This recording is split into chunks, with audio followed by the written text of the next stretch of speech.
1800 hours, Pakistan Standard Time. Assalamu alaikum. This is Radio Pakistan.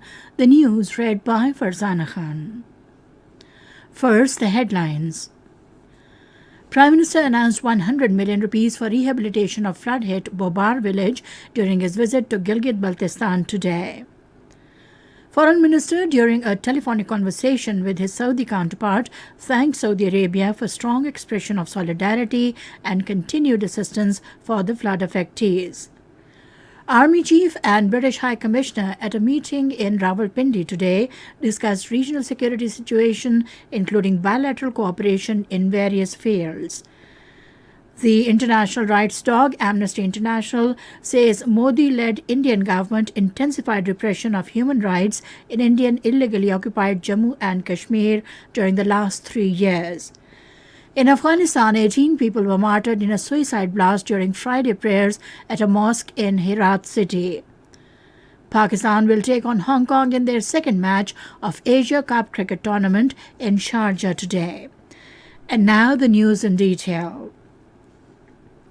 Prime Minister Sharif has announced 100 million rupees for the rehabilitation of Bobar village in Gilgit's Khizr district, badly affected by the flash floods.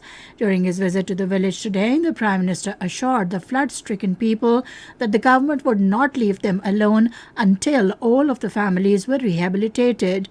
He said the government is making all-out efforts to ease the difficulties being faced by the people in flood-ravaged areas.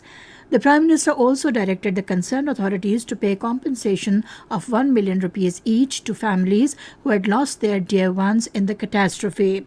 Sharif also ordered the construction of a 5-kilometer metal road to facilitate the villagers. During the visit, he also distributed checks among flood-affected people of Shispur Glacier of Hunza at a ceremony held at Gilgit Airport. The Prime Minister handed over checks of 800,000 rupees each among 9 people whose houses were completely destroyed during the floods and 500,000 rupees each among 6 people whose houses were partially damaged. Earlier, the Prime Minister was told in a briefing that the floods had killed 17 people and damaged 249 houses in the village. Moreover, 794 animals and several orchards were also washed away during the calamity.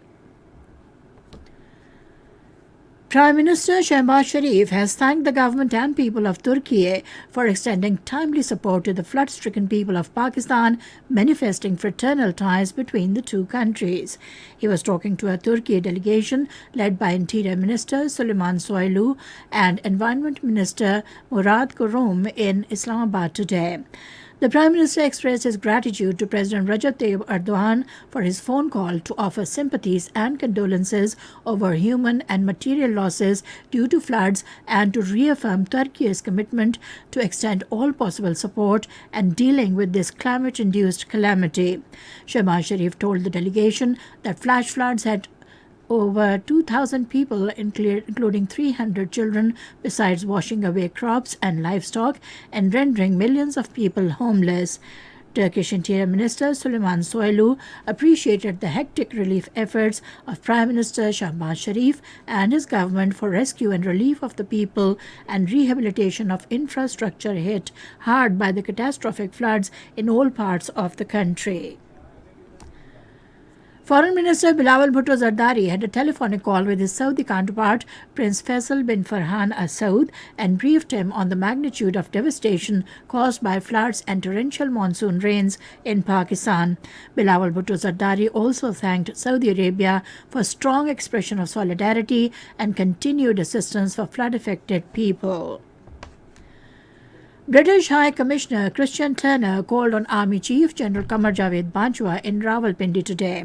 During the meeting, matters of mutual interest and regional security situation, including bilateral cooperation in various fields, were discussed. The visiting dignitary expressed his grief over devastation caused by unprecedented floods in Pakistan and offered sincere condolences to the families of the victims. He also offered the UK's support to the people of Pakistan in this hour of need. The British High Commissioner appreciated Pakistan's efforts for regional stability and also pledged to play his role enhancing cooperation with Pakistan at all levels.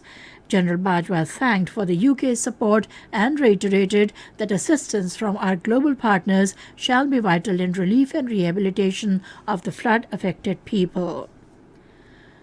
The Pakistan Army Aviation during flood relief efforts flew 200 helicopter sorties in various areas of the country to evacuate stranded people and also transport ration and medicines.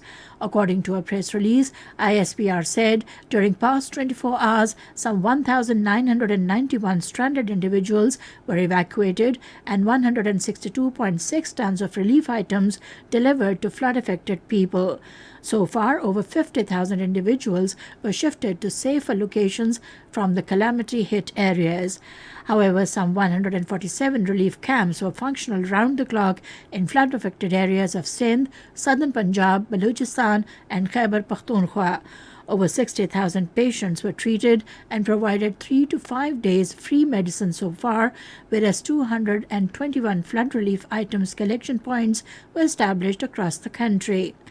Moreover, more than 1,350 tons of food, medicines, and other sustenance items were also collected. Pakistan Air Force is actively participating in relief operations in flooded areas of the country. The PAF medical teams treated 2,617 patients during last 24 hours. The PAF is reaching out to needy families whose houses have been damaged in the natural calamity. Besides 4,794 dry ration packs, 8,825 cooked food packets and 705 water bottles were also distributed among the needy families. This is Radio Pakistan giving you the news. World rights watchdog Amnesty International has said that Narendra Modi-led Indian government intensified the repression of human rights in Indian illegally occupied Jammu and Kashmir during the last 3 years since it revoked the special status of the territory on August 5, 2019. The Amnesty International, in a report released today, said that journalists, lawyers and human rights defenders in Indian illegally occupied Jammu and Kashmir were facing increasingly harsh and repressive measures by the Indian government. The Amnesty International called upon the Indian government to immediately release all those arbitrarily detained. It also urged the international community to hold the Indian government accountable for its grave human rights violations in Indian illegally occupied Jammu and Kashmir. In Afghanistan, 18 people were martyred and 23 others injured in a suicide blast at a mosque during Friday prayers in Herat province today. According to reporters, spokesman of the provincial administration, Maulvi Hamidullah Mutawakkil, said a prominent cleric, Maulvi Mujibur Rahman Ansari, and his brother Habibur Rahman Ansari were also martyred in the blast. Meanwhile, spokesman of the interim Afghan government, Zabiullah Mujahid, confirmed that Mujibur Rahman Ansari has been martyred in the Friday's blast. In a tweet, he said the country's strong and courageous religious scholar was martyred in a brutal attack. No group or individual has claimed responsibility for the blast as yet. Argentina's Vice President Cristina Fernandez Kirchner has narrowly avoided assassination after a gunman's weapon jammed as he aimed at her. She was returning home from court where she was attacked. Russia says it will stop selling oil to countries that impose price caps on its energy resources. In a statement, Kremlin spokesman Dmitry Peskov said that companies that impose a price cap will not be among the recipients of the Russian oil. He said Moscow will not cooperate with them on non-market principles. And now cricket. Pakistan will take on Hong Kong in their second match of the Asia Cup cricket tournament in Sharjah today. The match will start at 7 p.m. Pakistan Standard Time. And finally, we have the weather report for you. Mainly hot and humid weather is expected in most parts of the country during the next 12 hours. However, light rain with wind and thunder showers may occur at isolated places in Upper Khyber Pakhtunkhwa, Gilgit-Baltistan and Kashmir. And that is the end of the news. For more news and analyses, log on to our website radio.gov.pk and also watch live video streaming of our bulletins on the link facebook.com/Radio Pakistan News Official.